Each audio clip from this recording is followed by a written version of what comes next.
Olá, nós vamos estudar o assunto representação gráfica de funções. As habilidades que você adquirirá são trabalhar com planos cartesianos e representar funções graficamente. Vamos começar com um exemplo de uma função. Como você estudou em física, quando uma mola helicoidal é sujeita a um deslocamento da sua extremidade, ela responde com uma força. E essa força tem uma relação direta com esse deslocamento. Nós podemos representar essa relação graficamente. Neste caso, esta representação tem muitas vantagens. Uma delas é que o comportamento geral desta relação pode ser observado de uma maneira muito rápida e clara. Por exemplo, é possível verificar que a força que está representada aqui através do eixo vertical está relacionada com o deslocamento x de tal maneira que, quando o deslocamento cresce, a força também cresce. Então, esse é um aspecto que pode ser observado claramente quando o gráfico desta função é analisado. Para iniciar o estudo da representação gráfica das funções, é necessário conhecer o plano cartesiano. E o plano cartesiano é uma forma de representar graficamente pares ordenados. Por exemplo, o par ordenado AB. Para representar graficamente este par ordenado AB no plano cartesiano, existe uma série de passos que têm que ser seguidos. Primeiramente, desenhe dois eixos perpendiculares e use a sua interseção como origem para cada um deles. Estes eixos podem ser chamados de eixo OX e OY. O x normalmente está associado com a direção horizontal e o y com a direção vertical.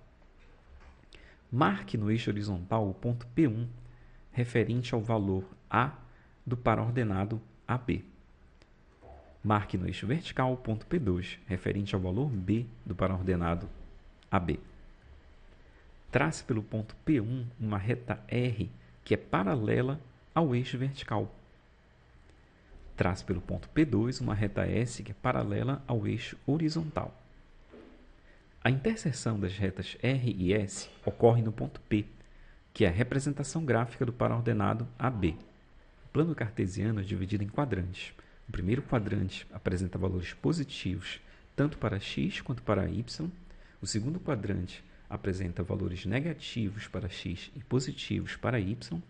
O terceiro quadrante envolve valores negativos tanto para x quanto para y. E o quarto quadrante tem valores positivos de x e negativos de y. Agora nós vamos ver um exemplo de aplicação do plano cartesiano. Nós precisamos representar os pares ordenados A, 3, 2, B, menos 2, menos 2, C, menos 3, menos 2 e D, 1 e menos 3. Então, como esses valores, tanto do x quanto do y, estão variando de menos 3 até 3, a gente pode definir uma escala para esse gráfico.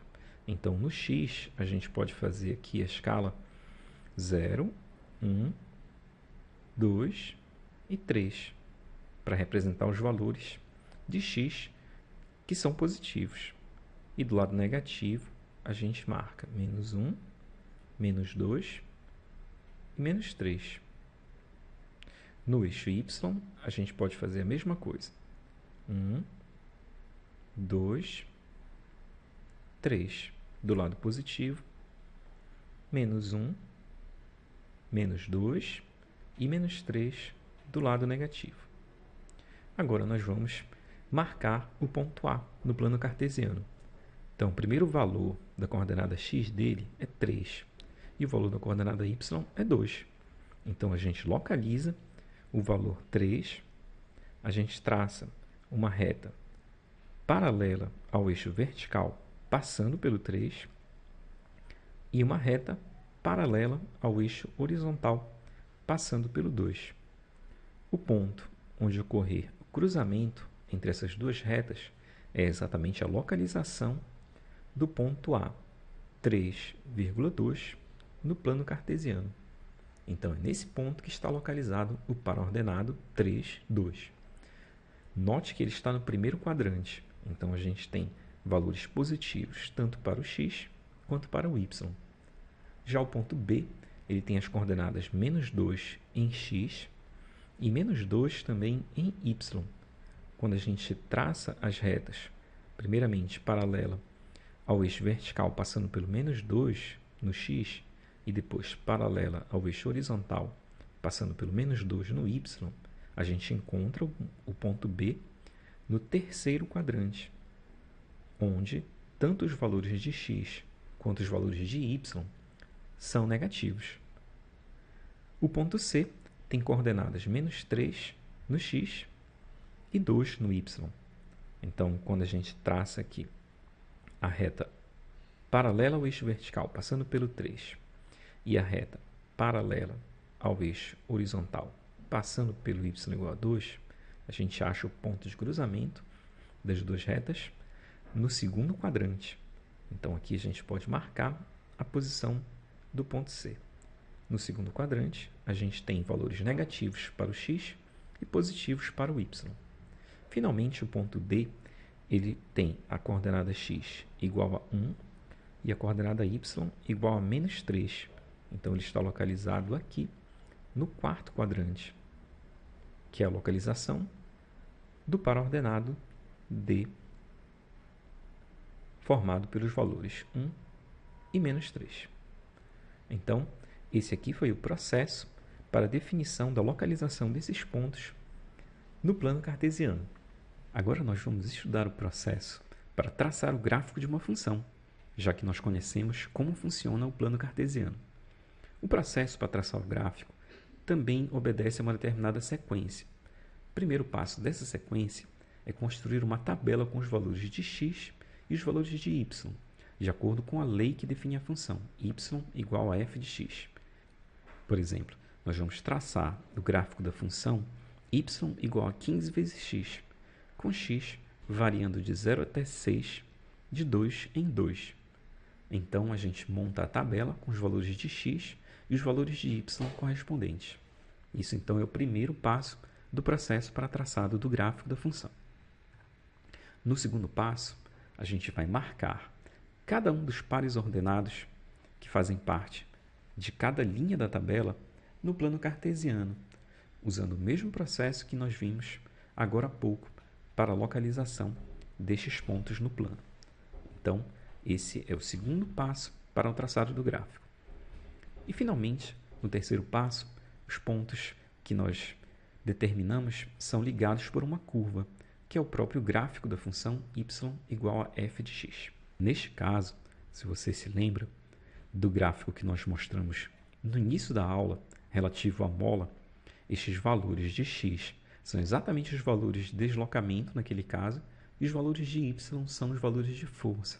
Ou seja, a gente pode associar esse exemplo que nós fizemos a exatamente aquele primeiro exemplo que nós vimos da função que representa o comportamento de reação da força que a mola helicoidal tem quando ela é comprimida ou distendida.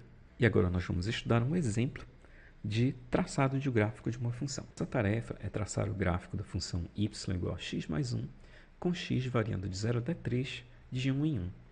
Então, vamos fazer os passos que nós definimos na aula. O primeiro passo, então, é a gente construir uma tabela com os valores de x e de y, de acordo com a lei y igual a f de x, que define a função. Então, como x vai variar de 0 até 3, de 1 em 1, nós vamos ter os valores de x iguais a 0, 1, 2 e 3. E os valores de y correspondentes, a gente pode calcular então fazendo y igual a x mais 1. Ou seja, neste primeiro caso, 0 mais 1, que é igual a 1. No segundo caso, x mais 1. 1 mais 1, que é igual a 2. No terceiro caso, 2 mais 1, que é igual a 3. 3 mais 1, que é igual a 4. Então, nós temos agora os pares ordenados relativos a 4 pontos que definem essa função. Então, agora nós podemos definir a escala do gráfico. Nós temos, então, x variando de 0 até 3 e o y variando de 1 até 4. Então, a gente pode colocar aqui no x uma escala variando de 0 até 3, de 1 em 1, Então, vamos desenhar aqui a escala.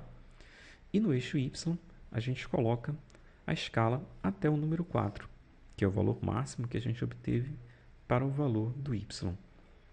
Então, vamos colocar aqui 1, 2, 3 e 4. E agora, então, nós vamos localizar os pares ordenados. O primeiro par ordenado é x igual a 0 e y igual a 1. Então, esse par aqui está localizado no x igual a 0 e y igual a 1. Ou seja, ele está no próprio eixo y. O segundo par ordenado, x igual a 1 e y igual a 2. Então, nós vamos localizar esse par ordenado no plano cartesiano.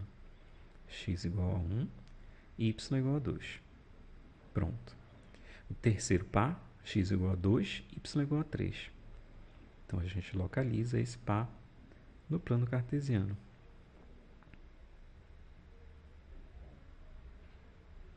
Pronto. E o quarto par ordenado, x igual a 3 e y igual a 4. Então, a gente faz o processo de localização do último par ordenado. Pronto. Está aqui o último par ordenado. E agora, para traçar o gráfico, a gente faz uma curva, unindo esses 4 pontos.